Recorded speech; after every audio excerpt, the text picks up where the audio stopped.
Continúan las manifestaciones a lo largo de Estados Unidos en contra de la decisión del Tribunal Supremo que anuló el precedente de 50 años de Roe vs. Wade que reconocía el derecho al aborto.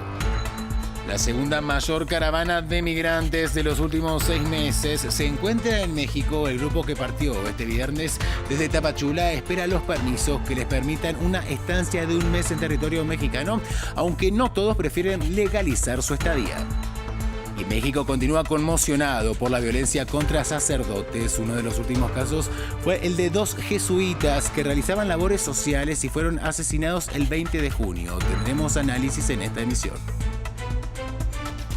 Hola, bienvenidos a esta emisión informativa de France 24 dedicada a las principales noticias del continente americano. Soy Santiago Aristiide. Comenzamos en Estados Unidos porque desde Nueva York hasta California miles de activistas anunciaron masivas manifestaciones para este fin de semana luego de que el Tribunal Supremo del país anulara el precedente de 50 años de Roe vs. Wade que reconocía el derecho federal de las mujeres al aborto. El informe es de Jorge Hurtado. El movimiento en defensa del derecho al aborto se toma a las calles. Al menos en 70 ciudades, miles de personas rechazan la derogación de Roe vs. Wade, luego que el Tribunal Supremo anulara el fallo que daba el derecho constitucional al aborto en Estados Unidos. Hoy para mí es trágico porque luchamos mucho para que se aprobara esta ley en 1973, cuando finalmente se consiguió la victoria. Ahora, 50 años después, nos la han quitado. Esto está mal, está totalmente mal. Las mujeres morían por abortar en aquel entonces. Estábamos tratando de proteger los derechos de las mujeres, la vida de las mujeres, y ahora nos han quitado todo eso. Las senadoras demócratas Elizabeth Warren y Tina Smith pidieron al presidente Joe Biden declarar una emergencia de salud pública para proteger el acceso al aborto. La Casa Blanca prevé desafíos legales a las restricciones de las mujeres que tendrán que movilizarse a otras ciudades para abortar. En las multitudinarias protestas que empezaron el viernes, ya se reportan choques con la policía e incidentes con grupos antiaborto que salieron a celebrar la decisión.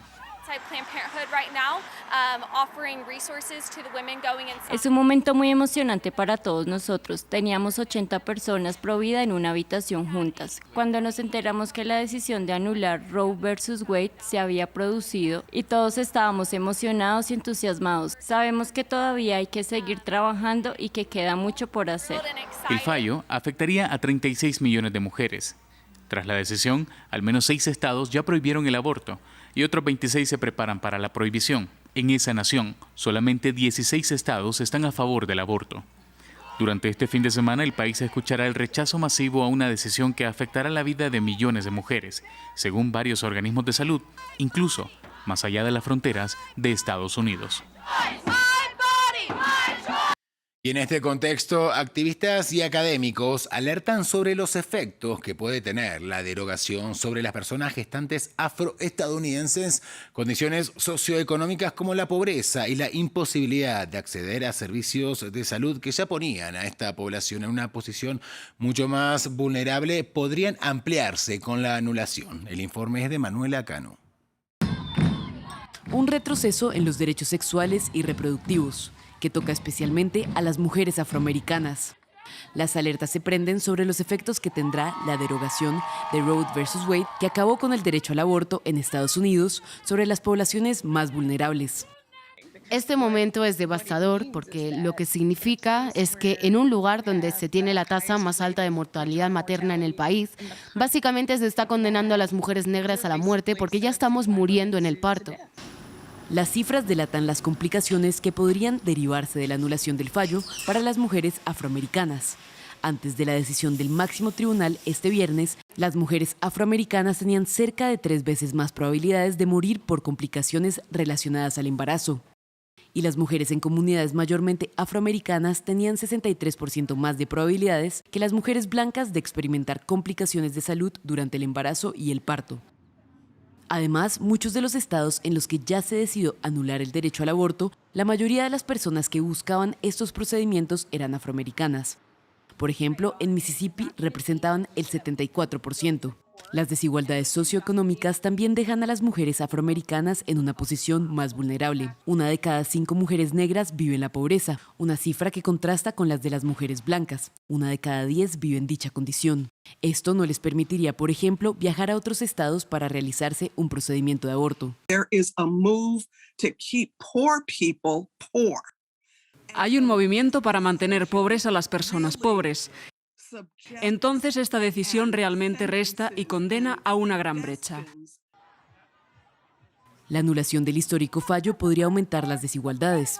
Un estudio de la Universidad de Duke del año pasado mostraba que la prohibición total del aborto podría aumentar las muertes maternas afroamericanas en un 33%.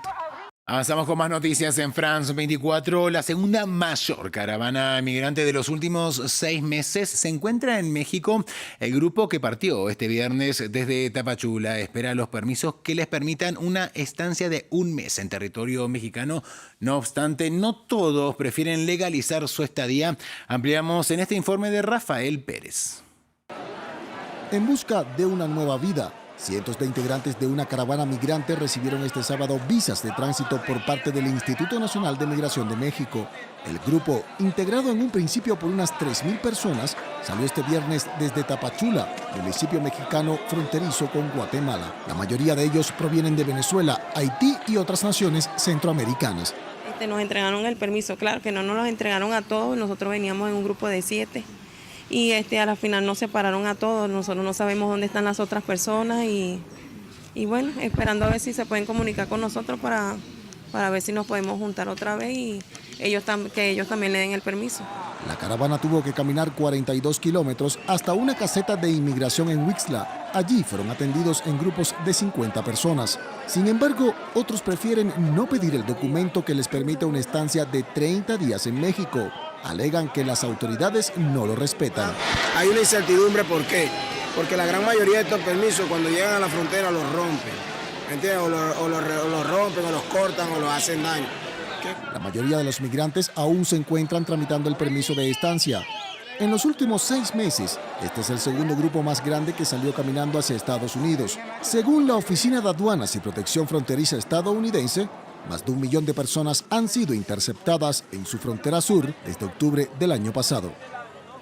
Y seguimos en México, pero para hablar ahora de otra crisis, porque el país sigue conmocionado por la violencia contra sacerdotes y uno de los últimos casos fue el de Javier Campos y Joaquín Mora, 2 jesuitas que desempeñaban labores sociales, defendían la cultura local y abogaban por los servicios básicos en un pueblo en el estado de Chihuahua y fueron asesinados el 20 de junio. En France 24 dialogamos con el sacerdote Omar Sotelo Aguilar sobre por qué los religiosos son blanco de ataques en México y esto nos decía. Ciertamente el sacerdocio es un ente estabilizador social en su comunidad. Habla, no solo da y ofrece un servicio espiritual, sino que también ayuda a la migración, protege derechos humanos, protege a la familia, a los indígenas. Todos esos puntos son de alguna otra manera, como bien lo decías, un ente que estorba al crimen organizado, porque una vez que eliminan a un sacerdote, desestabilizan a la comunidad.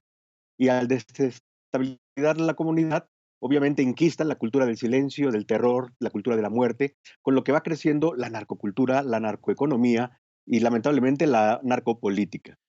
Y también hablamos con Omar Sotelo Aguilar sobre qué debería ocurrir en México para hacer frente a esta problemática de la violencia contra los sacerdotes. Escuchemos lo que nos dijo.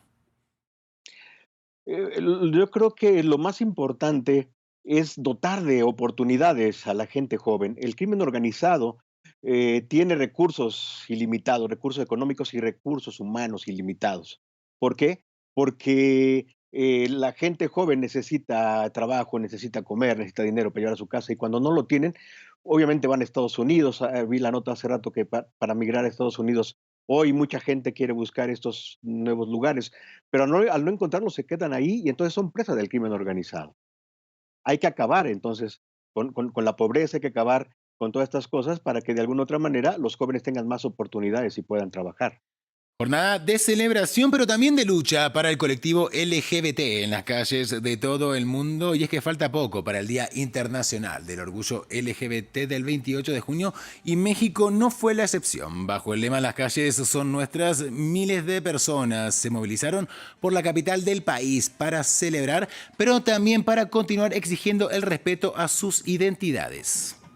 Con estas imágenes nos despedimos. Sigan en France 24 y en france24.com.